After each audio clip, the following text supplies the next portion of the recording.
Saram students, I welcome you all in 7th standard. I hope you all are well at homes and following the instructions for your safety. My name is Shweta Garg and I will teach you English. Let's introduce your English book New Voices.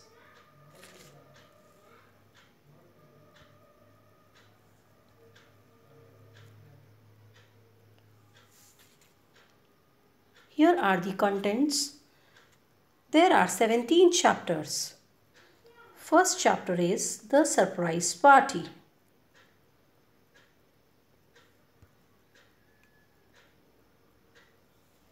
Today we will start our new lesson, The Surprise Party. Let's have a look of difficult words. Students, I will read the words and you have to repeat after me.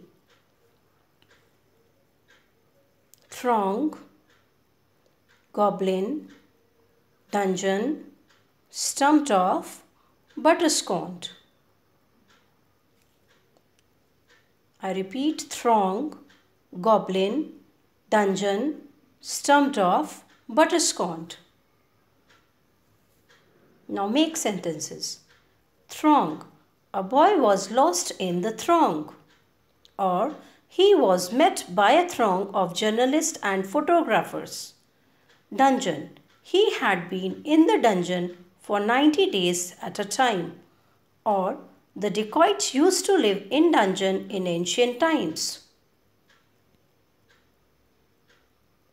Lesson 1. The Surprise Party. Before reading a story, let's know about the characters.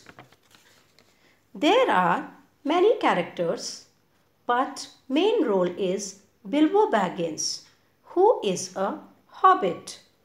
Hobbits are little people with thick hair on their feet. His life is interrupted when a group of 13 dwarfs and a famous wizard Gandalf came at his home.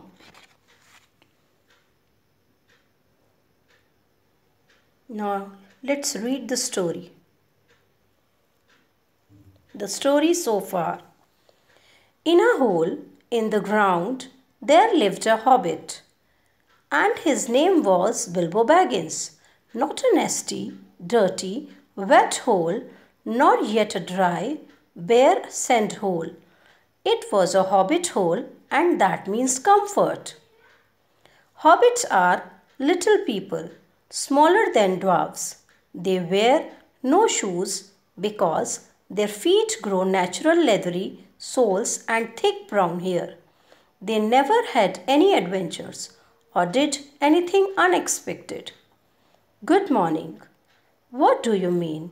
Do you wish me a good morning, or do you feel good this morning? All of it, sir. Please sit down. Very good, but I have no time to sit. I am looking for someone to share in an adventure, and it's very difficult to find anyone. We are plain quiet folk and have no use for adventures. We don't want any adventures here. Thank you. What a way of getting rid of me. Not at all. I don't think I know your name. I am Gandalf, and Gandalf means me. Gandalf? Not the wandering wizard who used to tell such wonderful tales at parties about dragons and goblins and giants. Are you the one responsible for many lads and lasses going off into the blue for adventure? I am pleased to find you. Remember something about me. I thought I would send you on this adventure. Sorry, I don't want any adventures. Thank you, but please come to tea. Why not tomorrow? Come tomorrow. Goodbye. Bilbo Baggins quickly bids Gandalf goodbye.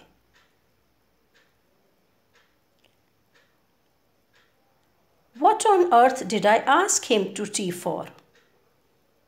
Gandalf puts a strange mark outside Bilbo Baggins's door with his staff. Scratch, scratch. Let us find out who is at the door. When tea time came the next day, Bilbo had almost forgotten about Gandalf. Good gracious me, Gandalf.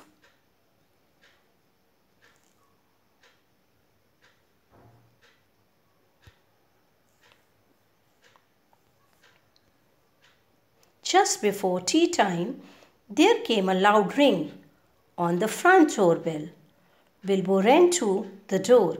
"I am so sorry to keep you waiting," he was going to say, when he saw that it was not Gandalf at the door. It was a dwarf with a blue beard tucked into a golden belt. As soon as the door was opened, he pushed himself inside, just as if he had been expected.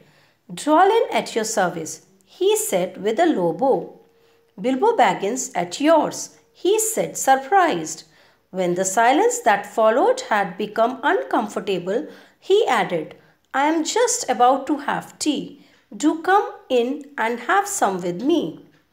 What would you do if an uninvited dwarf came to visit without a word of explanation?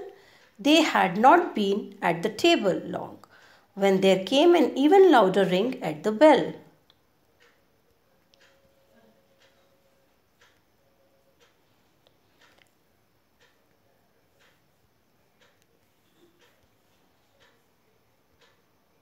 "Excuse me," said the hobbit. "It's Gandalf for certain this time," he thought as he puffed along the passage, but it was not. It was two more dwarfs, both with blue hoods and yellow beards. "What can I do for you?" said Bilbo. "Killy at your service," said one, and Filly added the other. They both swept off their blue hoods and bowed. "At yours and your family's," replied Bilbo. Remembering his manners this time, "Let us join the throng," said Killy. "Throng?" thought Mr. Baggins. "I don't like the sound of that." He sat in the corner trying to collect his wits while the dwarfs sat round the table and talked about mines and gold and troubles with the goblins and the